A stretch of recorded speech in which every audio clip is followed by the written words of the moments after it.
For today's video, let's talk about what could be possible questions during an interview for a CCTV operator's position. But before we proceed, kindly click the subscribe button for you to become updated on some of my tutorials. So before attending your interview for a CCTV operator's position, you need to prepare yourself, for you might be asked some questions that assess your technical skills, solving problem abilities, and experience with surveillance systems. So here are some possible questions. They might ask about your technical skills, your knowledge or experience about CCTV system or related hardware.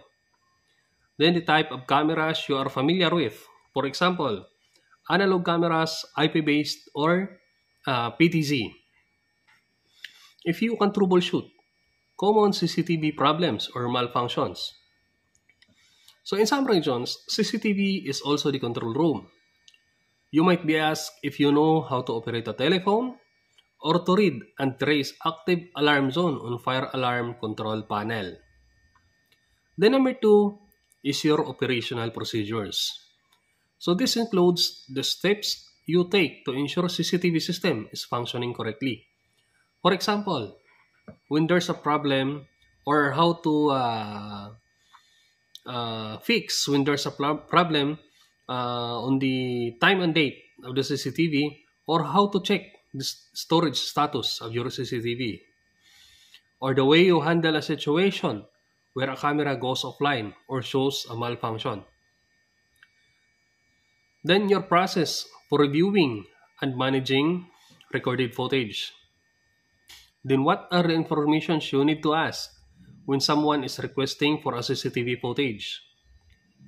Then number 3, they might ask you situational and behavioral questions. How would you handle a situation where you notice a suspicious activity on the camera feed?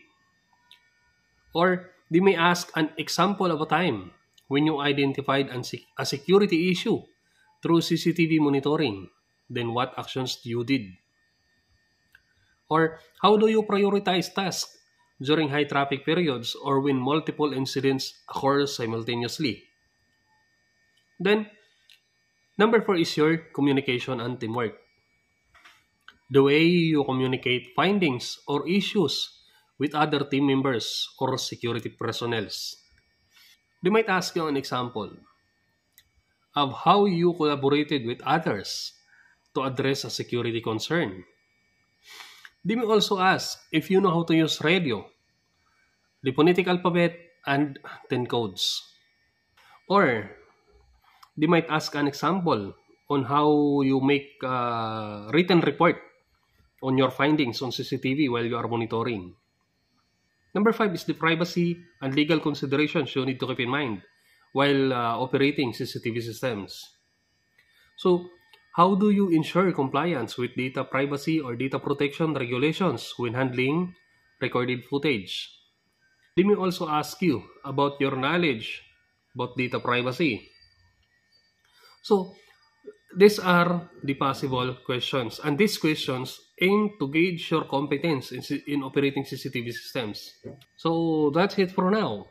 If you have an idea about possible questions in an interview for a CCTV operator's position, kindly click subscribe. However, please note that there could be more questions. Okay? Thank you.